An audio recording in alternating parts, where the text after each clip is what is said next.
Assalamualaikum warahmatullahi wabarakatuh. Welcome back to my channel Detektif D. Oke teman-teman, kali ini ada berita yang menyedihkan tapi juga membahagiakan. Ini berita tentang putusan dari salah seorang investor batubara JBN ya. Itu di Pengadilan Negeri Bogor, terus kemudian sekarang ada putusan banding.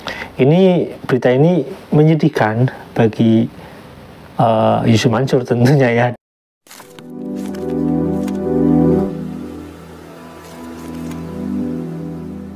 Dan kawan-kawan, karena bisa dipastikan nanti bisa terimbas gitu ya. Gini teman-teman, ini kenapa Pengadilan Negeri Bogor ini memutuskan. Ini nanti saya akan bacakan ya di sebuah putusannya itu kenapa sampai si Yusuf Mansur itu kalah ya. Dan kemudian sampai ke banding. Nah, karena ini Bogor, jadi putusannya ini ya pengadilan bandingnya itu di Bandung ya. Nah teman-teman, saya akan bacakan pertama tentang putusan sela dulu. Kalau petitumnya itu tidak perlu dibacakan karena nanti akan terkonfirmasi di putusan ya teman-teman.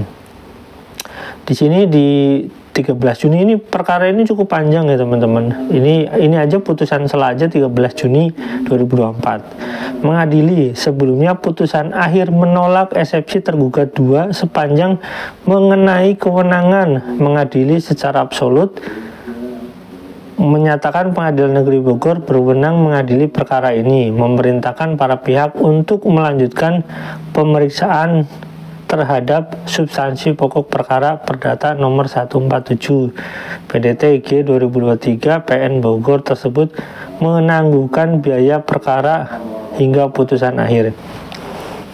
Nah teman-teman, jadi kenapa putusan selanya? Jadi sebelum putusan akhir itu, sebelum sampai sidang yang berkelanjutan itu, ada putusan sela itu pihak Jaman ini atau pihak Yusuf Mansur ini memberikan sebuah eksepsi atau pembelaan itu bahwasanya Pengadilan Negeri Bogor itu tidak berwenang mengadili perkara ini, perkara investasi berjamaah, investasi batubara yang melibatkan jamaah ini ya.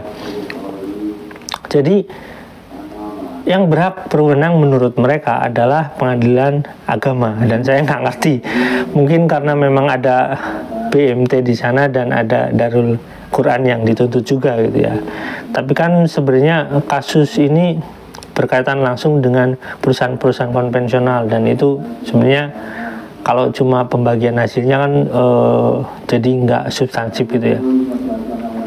Yang lebih substansif itu sebenarnya bagaimana cara bisnis ini bekerja dan yang terkait dengan pembagiannya itu diatur dengan bagaimana gitu. Karena kan ini jelas ya teman-teman, bahwasanya ini diatur dengan prinsip konvensional gitu ya. Jadi intinya mereka tidak mengajukan bukti sebenarnya. Mereka cuma memberikan eksepsi Pengadilan Negeri Bogor ini tidak berwenang gitu aja. Dan kemudian kita melihat putusan, dan nanti saya akan lihatkan bandingnya ya teman-teman setelah saya bacakan putusan. Dalam pokok perkara, mengabulkan gugatan menggugat untuk sebagian, menyatakan tergugat 1, 2, 3, 4, dan 5 telah ingkar janji. Jadi Yusuf Mansur dan kawan-kawannya telah ingkar janji. Menghukum tergugat 1, 2, 3, 4, dan 5 secara tanggung renteng. Tanggung renteng ya bersama-sama gitu ya untuk menanggung biaya tersebut. Kalau misalkan salah satu orangnya misalkan sudah meninggal atau salah satunya kabur gitu ya, seperti Adiansa itu, walaupun saya tahu itu ada orangnya, itu nanti ya tetap misalkan kayak Yusuf Mansur ya harus bayar, karena ini tanggung renteng, tanggung bersama-sama gitu ya, karena yang menikmatinya bersama-sama. Kalau sampai salah satunya kabur, berarti kan ya berarti yang bertanggung jawab yang masuk ke gugatan ini ya teman-teman. Menolak gugatan penggugat selain dan selebihnya. Ada di sini ada ya teman-teman ya. Di sini teman-teman, ini saya perlu bacakan sedikit ya. menghukum tergugat 1, 2, 3, 4, dan 5 secara tanggung renteng untuk membayar kerugian material kepada penggugat sejumlah 4.075.000.000. Hukum tergugat untuk tunduk dan patuh terhadap seluruh isi putusan ini. Biaya perkara secara tanggung renteng senilai 8.970.000 ya. Nanti biaya itu diberikan kepada Yusuf Mansur. Nah, kemudian teman-teman, di sini ada banding, dan ini banding adalah putusan yang masih sangat baru ya teman-teman. Ini masih sangat baru, dan banding ini dilakukan oleh pihak Yusuf Mansur ya, bukan pihak Bu Ilisnya. Jadi Yusuf Mansur kalah, terus kemudian dia melakukan banding. Dan setelah itu, di sini putusannya saya akan bacakan ya teman-teman. Tanggal pemberitahuan permohonan banding. 1. Turut terbanding dalam kurung tergugat. Jadi tergugat yang ini sekarang menjadi turut terbanding. Koperasi Jasa Keuangan Syariah Baitul Mal, di sini ada Darussalam ya. Turut terbanding dan turut terbanding dan seterusnya. Di sini terbandingnya Ilis Siti Rohmah. Jadi Ilis Siti Rohmah. Pembanding tergugat 2, dan yang kedua pembanding tergugat 4. Pembanding tergugat 2 adalah Jamaah Nurhotib Mansur alias Yusuf Mansur alias Haji Yusuf Mansur atau alias Ustadz Yusuf Mansur alias UYM. Pembanding dalam kurung tergugat 4, Dwi Yuda Andi. Jadi ini orang yang menerima uang sebagian dari Bu Ilis, kemudian saya nggak tahu, mungkin ada kong kali kong atau apa, diserahkan kepada mungkin pihak operasi atau diserahkan langsung kepada pihak PT Adi Bandar Perkasa, yang mana komisarisnya yang itu di sana Yusuf Mansur mengaku sebagai komisaris utama.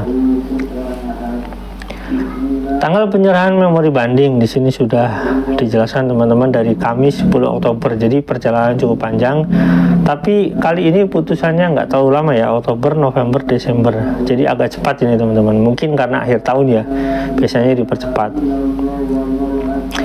Setahu saya biasanya kadang nyampe, apalagi kalau Bandung itu kan cukup padat ya, itu bisa sampai 3 bulan, mungkin kadang sampai 6 bulan.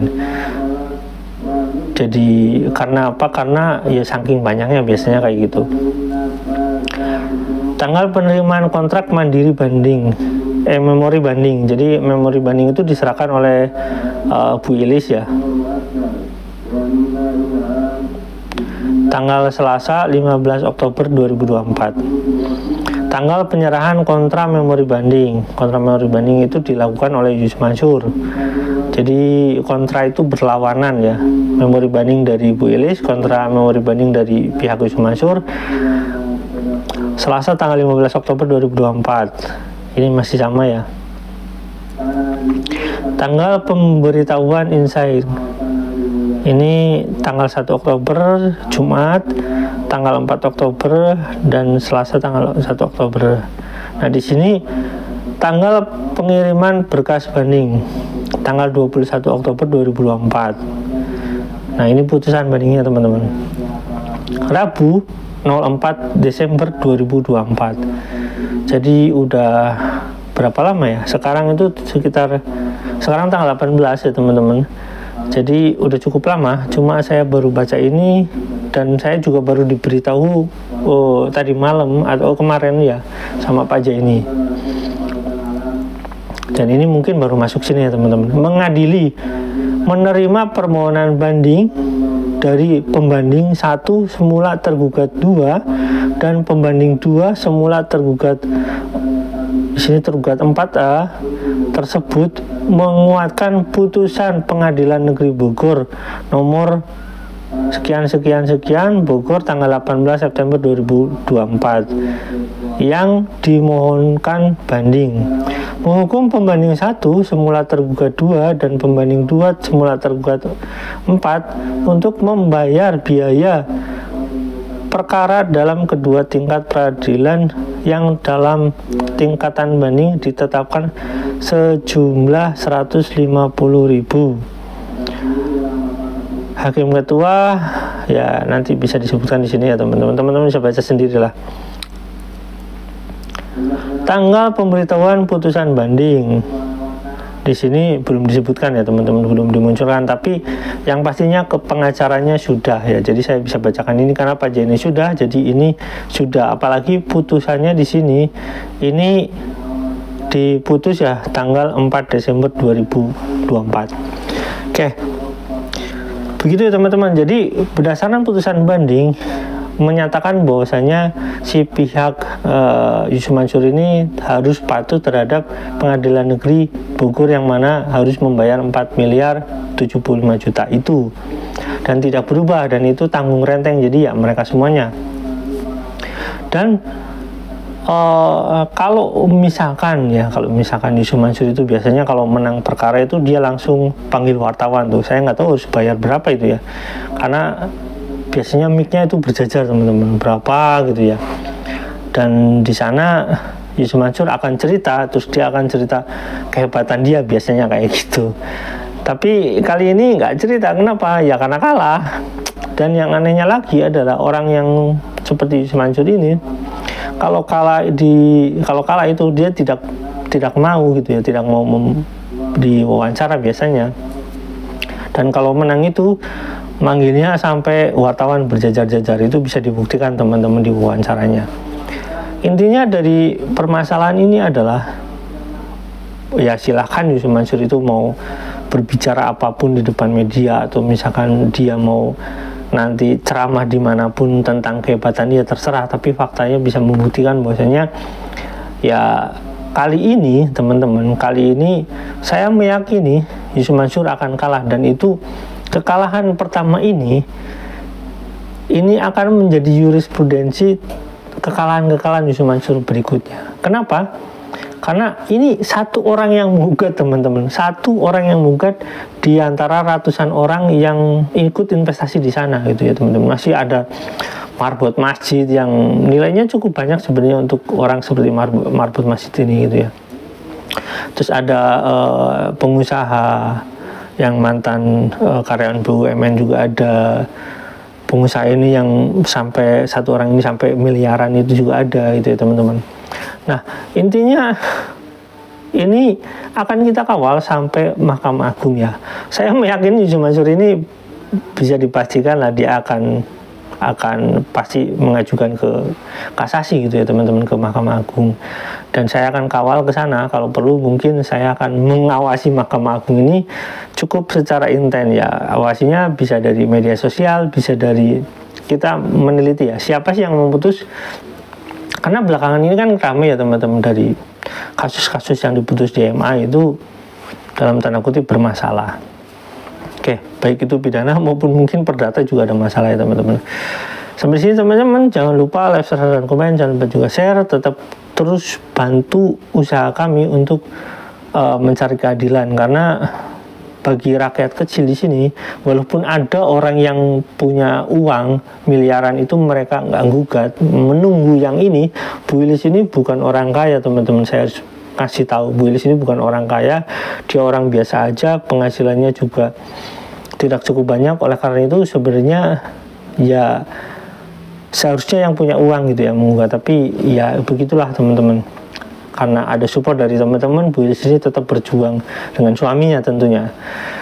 Oke, bye.